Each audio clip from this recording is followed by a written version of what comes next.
kind of podium, so I'm going to see if I can carry this. Maybe? Oh, no, it's attached. No, it's not.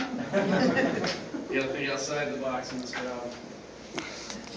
All right, well, thank you. First off, I want to thank everybody for coming out here. This is great to have you. To Rock Valley College, thank you for hosting us. I don't know where you, there you go. Thank you for hosting us.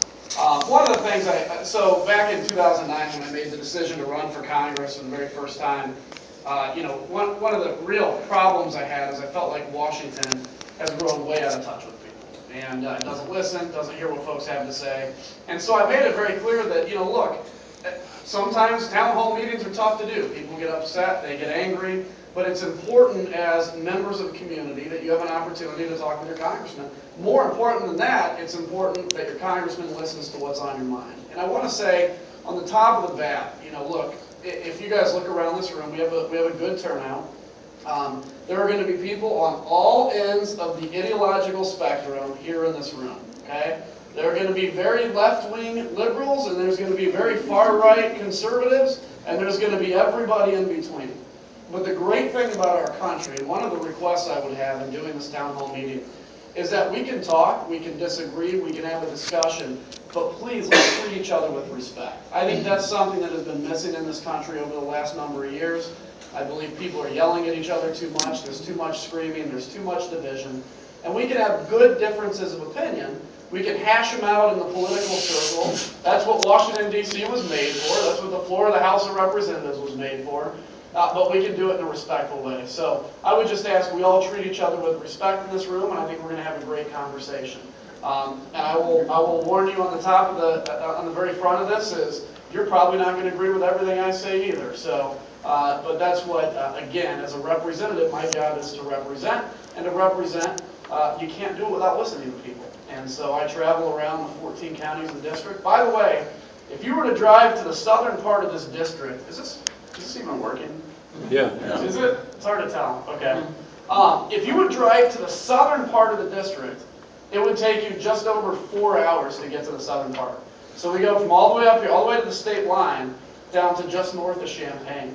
This is a big area. A lot of different concerns, a lot of different interests that people have. And but I'll tell you, it's an honor to represent you. I mean, it really is. It's something. Literally, I wake up every day and kind of look in the mirror and say, I can't believe I'm doing this job. It's really incredible. I come from, my father ran a homeless shelter for 25 years. My mom's a public school teacher. I don't come from a background of folks that were involved really in politics. I don't come from a huge money background or anything. I come from a background of people that are dedicated to serving their country. And I'll tell you another interesting thing. So today I was touring around a lot of places. I went and saw the new site that's going to be the new Woodward, the addition, and hire a good amount of jobs, great for our community. I also, just before this, went and visited Rosecrans, for those of you that are familiar with Rosecrans. The home for those that are recovering from drug addiction, young people that are recovering from drug addiction. And I've got to say, it was one of the most inspiring tours I've ever had. I went and I talked to a lot of the kids there, kids that are addicted to heroin, kids at 14, 15 years old. By the way, heroin is cheaper to buy now than marijuana. If you don't think that's a problem, that's a huge problem. That is something that as a nation we have to stand up against. We have to do everything to protect our children from that. But I just wanted to say we had a great opportunity to go and see that facility, and it really kind of, I guess, threw some compassion in my heart for what some of these young people go through. A lot of them raising tough families and everything else. What I want to do is, I don't really come with a formal program.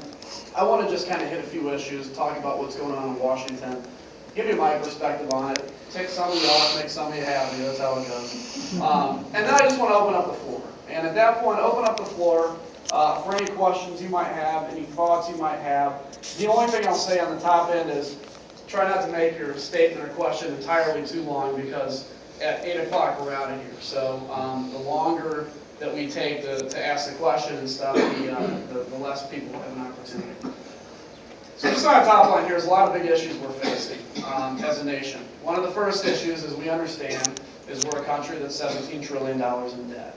To give you an idea of how bad that is, if I zeroize the entire United States military, if I zeroize all of foreign aid, we actually had a presentation, but it didn't really, like, to show you this. We didn't have the right connection for PowerPoint, go figure. I hate PowerPoint anyway, so. But if I zeroized all the military, and I zeroized all federal aid, and I got rid of almost every agency in the federal government. So basically, we pulled up the federal government and went home. We would still not have a balanced budget. This is D. We spent last year 5 times more in interest on our debt than we did in the war in Afghanistan. And that interest only grows, and a lot of that interest, a huge percent of that goes to, as you guys know, the Chinese, to other people that are buying American debt. The debt and the spending problem is something that I believe we have to get in control, not because I'm obsessed with budget surpluses, not because it drives me insane to see the negative sign in front of stuff, but because I believe when we're ramming ourselves into the amount of debt we're in, I believe we're robbing the next generation of the opportunities that we have as a nation. Because what you do is, all that interest grows, you have to pay more interest, so guess what? Now we can't spend money on roads and bridges. Now we have to raise everybody's taxes because everybody needs to pay more, which means that struggling mom that's trying to feed her kids and fill her van up, she can't do it because she's paying more to the federal government. And all that money isn't going to do things like provide for the military. It's going to pay for debt because what we're doing as a generation is buying things and we're just putting it on our children's credit card. This is the equivalent of me saying, I want a new car, but I don't want to pay for it, and the car dealer saying, well, you don't have to pay for it. You can just sign your kid to be responsible to pay it when he goes out and makes some money. Sweet, I'll do that. We all know that would be immoral. So, and the national debt issue, this is a very emotional discussion because I'll tell you the government spends some money on some positive things. The United States military, for instance. Assistance to those that need it. We have to, though, have a grown-up discussion about how to begin to get us towards a balanced budget. By the way, it took decades of mismanagement in Washington to get us to this position. It's going to take some time to get out of it. This isn't something that tomorrow you can balance the budget. You just can't do it. It's too big. But over time, we have to make difficult and tough decisions, and we have to have a real grown-up conversation. Did you know that in the year 2036, I think it's 2036 or 35 now, Social Security goes bankrupt? That was generations that have spent your money that you paid into Social Security, but they did it. Washington spent that money. So now we have to talk about, we are where we are, how do we fix this problem to ensure that those that need Social Security get it? Same thing with Medicare. There's 10,000 baby boomers retiring a day, stressing the medical system. And what you're actually seeing now is people are going into the hospital, and now they become a number because a doctor has to see more and more patients because the government's reimbursing the doctor less and less, and in order to make money, he has to see more. So those of you that have been to a hospital or a doctor recently, you know what it's like to go in there and feel like you're a number. Back in the day, you used to go in and they'd know all about you. Hey, John, I remember that surgery you had, how you coming along? And today, they look at your chart. By no fault of the doctor, he looks at your chart, he puts his head down on the computer, and next thing you know, he's written you 5 tests you got to take and a couple of prescriptions, and you felt like, did he even really ask what happened? So we have to have a grown-up conversation about the medical system in this country. We live in the most fantastic, greatest country in the world, and we have to be willing to have grown-up discussions about the difficulties we face and how to get out of it. There's going to be a lot of people with varying opinions. I impugn nobody's motives. Somebody, okay, as an example, Henry Waxman. He's on the committee with me, right? He and I don't agree on very much, I'll be quite honest with you. But I also believe that Henry Waxman actually believes what he's saying. And to that extent, I respect it. I respect that he has an opinion and he believes he's doing the right thing. We disagree on how to get there. Talking about this great country that we live in, talking about the land of opportunity, talking about the land of America, we have to have a grown-up discussion about the issue of immigration in this country. This is emotional. This is a tough discussion to have. But I've got to tell you, I believe it was my great-grandparents or whatever that came from Germany. I'm a great-great-grandson of an immigrant. I was born in the United States, but thankfully somebody in the Kinzinger line, they should have changed the last name because it's impossible for people to say, but somebody in the Kinzinger line said, I want to go to the United States of America for better opportunity. Now, as we have the discussion about immigration and where to go as a nation, there's a couple things that we need to do as a people. We have to quit demonizing those that are here.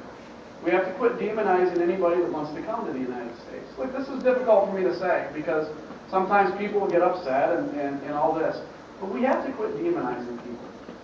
If I lived anywhere but the United States of America, I'd do everything I could to come to the United States of America too. But in doing that, there's a couple of principles that I hold close. Number one, I believe we have to fix the immigration system once and for all. Because what happened back in the 80s simply led to bigger problems that we're facing today. I believe that the fix that we put in place for immigration has got to be the one that stays and creates a system where people who want to partake of the American opportunity have an opportunity to do it legally. By the way, the United States is growing at the rate of, I think, 1.5% in terms of population. The United States has to grow at 2.1% in order to continue to be a powerful, expanding economy in the rest of the world. If we want to maintain our position ahead of China, which I really do, our population has to grow at that rate. Unfortunately, nowadays in the United States, people aren't having kids. I don't have kids, I'm part of the problem, right? People aren't having kids. So immigration isn't just about, it's about American strength. Attracting those to this country that have highly skilled labor, attracting those that want a better way of life. But I will say all that to say this. I believe, and I think most people believe, that we have to once and for all seal, or actually control our borders. Set up a border control situation in which we are allowing people and not allowing people to circumvent American laws and to come over here and go through the legal process. Let me tell you why I say that, for a couple of reasons.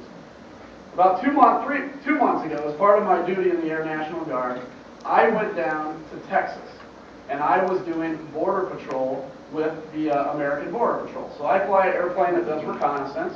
I did it overseas, and I do it here at home. We do reconnaissance, and we look for those that have crossed illegally, those that are in the country illegally, and we did that. And one of the things I saw was every night we were probably finding 60 to 100 people that were already 60 miles into Texas. And then here's what would happen. The Border Patrol would come. They'd apprehend most of them because these coyotes that bring these folks into the country are the first to leave them in a bad position. They run. They take off, right? Now you have a group of people that are sitting in a motte, we call it, waiting to be captured because they have nowhere else to go and they're lost and they have no water and they have no food. Inevitably what would happen is a group would be apprehended and 1 or 2 would get away. And in the process of 1 or 2 getting away, they would die in some cases because they are 15 miles from the nearest town, they have no water, they have no idea where they are. We've created with the so-called open border a false sense of security that all you have to do is step foot in the United States of America and everything's better. But only then, a lot of these people coming over, their journey just begins. And they realize that they've been led down a straight path because they've just handed their life savings over to somebody to get them across the border, and they've been evaded. So I think if we control the border, but then have a system in which people can come over to the United States legally, it's better for everybody. And I believe that's the situation. So my principles are, if somebody's here illegally, we're not going to deport 11 million people. It's unrealistic. It's not going to happen. The FBI can't even find the top 10 people on the most wanted FBI list. You're not going to deport 11 million people. And I don't think we should. But what you can do is say, get to the back of the line. You can apply for a permanent resident status from the back of the line, pay back taxes, pay a penalty, put your hand on your heart, pledge allegiance to the flag of the United States of America. But you should have an opportunity, people should have an opportunity to come to the United States. We're a great nation. And I know that this is a very divisive issue. I know it's a tough issue for people to talk about. But it's a discussion that we need to have as Americans to say, what do we want to be a nation of? I happen to believe that we're the greatest country in the world. And I happen to believe that everybody can get an opportunity to live here and do it the right way. We're a great nation. So we got a lot of big issues. One of the other big issues, too many people aren't working. For too long, we have been a nation that has accepted 7.5% unemployment as the new norm. We don't need to accept that anymore.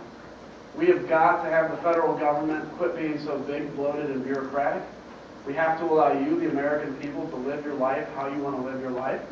But understand that the federal government does play an important role in people's lives in building roads and bridges, in protecting our nation, having a strong national defense, and ensuring that there is a safety net for those that allow a safety net not to become a way of life, but to be able to become a way to help people that are truly down and out. Like, I'm doing this job because I love my nation. The easiest thing for me to do, like we all know this is a fairly Republican district, the easiest thing for me to do is to stand in front of you and scream and yell and spit out talking points and everything else. And I'll tell you, I believe I'm a conservative here. But I also believe it's time that as a country we all kind of take a deep breath, say that we can have political disagreements, but do our best to just say we can disagree civilly without being disagreeable. And so I just want to say thank you for the opportunity to come here. This is your community. This is a town hall meeting. And, you know, sometimes people suggest there's all kinds of things you can do to kind of keep the crowd from getting angry and upset. You guys aren't that way. So what I'm going to do is, if you want to just raise your hand, I'll just point at you and give you an opportunity to ask. And again, the only thing I'd ask is try to keep the comments as short as you can, because ultimately it's other people aren't going to be able to ask it. In the back, sir. Thank you, Congressman. My name is Jim Allen. What do we do with immigrants coming into this country that want to change our culture? Do you have any plans or any suggestions along that line? Well, it's interesting. If you actually look at immigration throughout the history of the United States of America, in many cases what happens is folks immigrate to the United States and they actually do hang on to their culture for a little bit. The Irish did it, the Germans did it. They come over and they hang on to their culture. And over time, naturally, they're assimilated into American culture, while not losing all of what they are. And I don't think they necessarily should be asked to give up their background. But that's just a natural process of immigration. And, you know, in fact, it's usually the second or third generation where the grandparents are scratching their head because they feel like the kids have already lost all the, they're like, man, they're not keeping up the traditions of their people. So no, there's nothing I would do as a congressman. I believe, you know, this is the United States of America. You can live the way of life. But if you want to become a permanent resident of the United States, I believe you should put your hand on the heart and pledge allegiance to the flag of the United States of America. Back here, ma'am. Yep. In the immigration bill, there's an awful lot of money going to helicopters and drones and all kinds of military equipment. Mm-hmm. I'd like to know who has those contracts. Oh, I don't know the answer to those contracts. I'll tell you that you're probably looking at the Senate bill. The House has not introduced any bill on immigration yet, though I expect we'll introduce. We're going to do it kind of in a bunch of different bills versus one package. Look, I think if we talk about like having a secure border and we talk about getting that to that situation, I think technology is going to play an important role in that. I think A physical and a virtual fence. I think technology will play a great role in it, but I don't understand why we need military helicopters. They cost billions of dollars. Well, they're not military. They're actually to the Border Patrol, which is a civilian agency charged with securing the border. Well, they are military. The way they were described online, they were military. Well, they're also used by the military, yeah. Yes. But what a drone is it's an airplane I with a know what camera a on drone it. is, and I know what a military helicopter is, and I know what a regular helicopter is. Mhm. Those are military, the ones in the middle, and they're very, very expensive. I think that money would be better served to go into serving the immigrants here that need help to get to be naturalized. I know her. That's Joan Spending all that money to where some $1-million contractor who already has more money than he knows what to do with gets more money at our money expense. We pay that money in, and I feel it's not right to give it to a military contractor just to do that. Well, and I understand your perspective, and that's what the political process determines, is what's border security going to look like. Exactly. I do fall on the perspective of we've got to have a secure border. And how are you going to have a secure border without cameras, without Border Patrol agents, without a fence? You need to have it. Who's been up? You were up first, sir. And then I'll come over to this side, I promise. I'm not neglecting you. It's not like, you know, in school. My control, I still have the audience know who's addressing the congressman. I received a letter from your Washington, D.C. office, in which you signed, stated, without long-term reform, the Social Security Trust Fund will be exhausted in 2036, while the Medicare Board of Trustees reports that Medicare will be insolvent by 2026.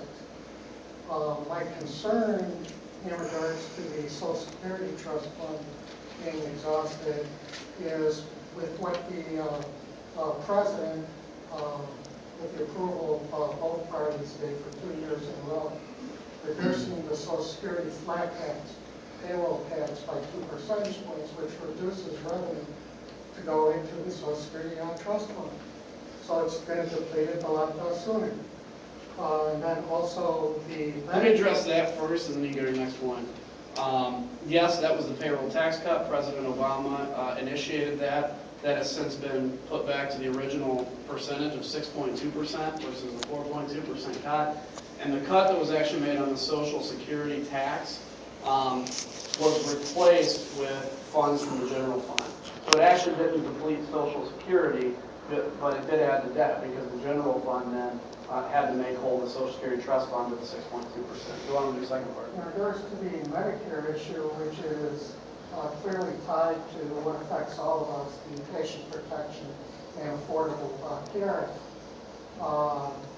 and requires everybody to have insurance from the private insurance company, and Medicare and Medicaid is government health care and not private health care. The Affordable Care Act takes money from Medicare in order to fund Medicaid, which of course will deplete the Medicare even sooner. My concern, personally, regardless of whether I follow through on becoming an entrepreneur, which I wanted to do earlier in life, creating jobs, or just as an individual. Why does government feel that it has a right, whether I have insurance or not, to not be able to pay my doctor, paying in cash out of my pocket and simply choosing not to use my insurance card if I have insurance? I'm not sure. I don't think I quite followed the back half of what you're saying. Because it mandates that you either get the insurance from your employer, if you're full-time, 30 hours a week or more. Yeah, the penalty on employers kicks in if an employee is not able to I understand all that. and applies for Medicare or Medicaid. Yeah, Medicaid, the individuals who go on Medicaid take longer to get the services that they are looking for, whether it's for scheduled surgery, as well as after surgery, rehabilitative care. And yet the Democratic Party, because it was their health care bill, the Patient Protection and Affordable Care, says that I can't pay my doctor. Even if I have insurance, I have to have an insurance company involved in the billing process. Well, I understand your point, and look, I mean, I don't think there's any doubt here. I'm not a fan of the health care bill. I think it needs to be repealed. I've voted 38 times to do it. It's not going to happen because constitutionally, then the Senate has to pick it up and take it. The President has to pick it up and take it, and that's what the Constitution says. But what we are getting ready to do this year, the President came out and said the employer mandate is now delayed a year, which I'm unsure if he has the right to do that because Congress mandated this go into effect in 2014. A different Congress. I wasn't there. You all remember the fight that went on. So what the House Republicans are getting ready to do, and we're going to bring a lot of folks from the other side of the aisle with us on this, we're getting ready to grant the President his 1-year delay on the employer mandate, as long as he also delays it on the individual mandate, because it's not fair that you can exempt companies, but not individuals. I'd like to make one last comment. Today I called Senator Durbin, our senior senator's Washington, D.C. office this morning, asking, well, if you're unemployed, or you're a part-time employee working for a company and you're not able to get through your employer health care, and you can't afford to pay out of your pocket, tell me what the President means specifically that government's going to help me pay for a premium through a health care plan. You will get a government subsidy if you fall under. Right, I said, don't just tell me that I'm going to receive government subsidy. I understand. Does that mean that I'm going to be able to contact my senator's office to receive a voucher that I give to the insurance company? And all his staffer said was contact DHS office.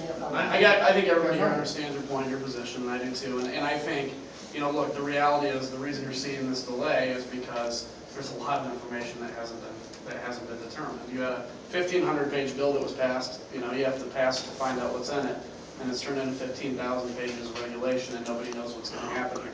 Look, I get that. You know, some folks who call themselves Democrats really like this because, you know, in some cases they say, well, it's our bill, and sometimes you have Republicans that don't like it simply because it came from the other side of the aisle. When you actually look at the facts of it, it's not implementable. It hasn't been implemented, and the administration would love to be able to successfully implement this in 2014, and they haven't figured out how to do it despite having basically 4 years to figure this out. Go ahead. What would it take for you to vote yes to comprehensive immigration reform with the House? Well, I think what it would take is absolute verifiable 100% border security. The border's been more secure than it has Actually, been no, for there's only, years. well, yeah, but there's only 44% of folks that cross illegally are apprehended. Our intention is to get that to 90% and then certify it through an independent agency and not through an administration certification. But if we can get there, then we can start getting places with this. It's not hard to do. But $46 billion, is that even a cost you were saying about the militarization of the border?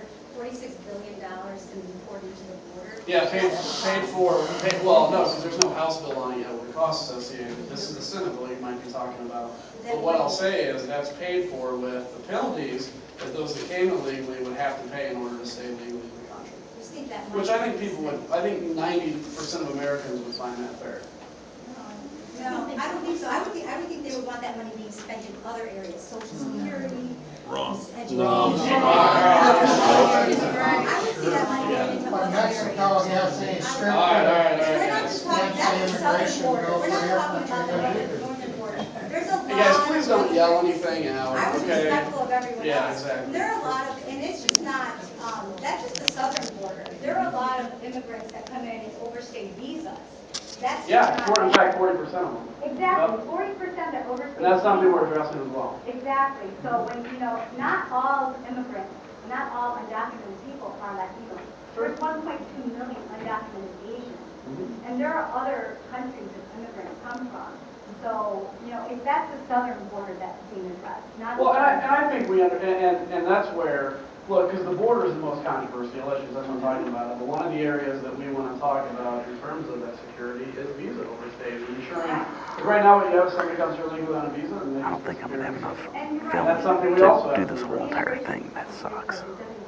Does your camera have camera? Or does your phone have a camera? But I think from the perspective is, if you come to the United States illegally, I think you might have to film the to be next allowed half. to stay, even if you have to go to the back of the line, is probably fair. But a lot of people have been waiting in line just to come here If legally. the system were fixed. But that's what we want to do. We want to fix the system. Not yet, If though. there were a Not proper yet. channel Right. to acquire citizenship, residency, people would do it. It has to be fixed, you're correct. And we want you to go yes, we're here asking you to go yes, and you want to work with all over the world. Well, I understand your position. And I'll tell you, I'll look at any immigration bill. I'm not a fan of comprehensive anything, because usually when Washington gets comprehensive and stuff on something. Step by step, how about that? Yeah, Step by many step. immigration. Understood. Sir? Oh, I keep promising you guys. Okay, you're next, I promise you. Go ahead, sir. I'm always that guy. I always want to make sure that the issue I feel most strongly about is at least brought up. I'm a big pro-life guy. I look at what happened here in Texas, sweeping reform legislation down with unto abortion. My question for you then is, what is your commitment to protect unborn life, and would you support a Texas-style law on a federal level? I'm not familiar with the Texas law, to be honest with you, because I've got basically all the penguins on my head iceberg are focused on what's going on in Washington, D.C. Well, what type of legislation would you approve of? Well, I would support a ban on late-term abortions. I oppose abortion with exceptions, and I believe, you know, I voted pro-life and I have a 100% voting record with the National Pro-Life Movement. Okay, now I'm promising over here you, and then we'll go to the back, sir. How you doing? Hey. My name's Richard. Hi, Richard. First town hall meeting.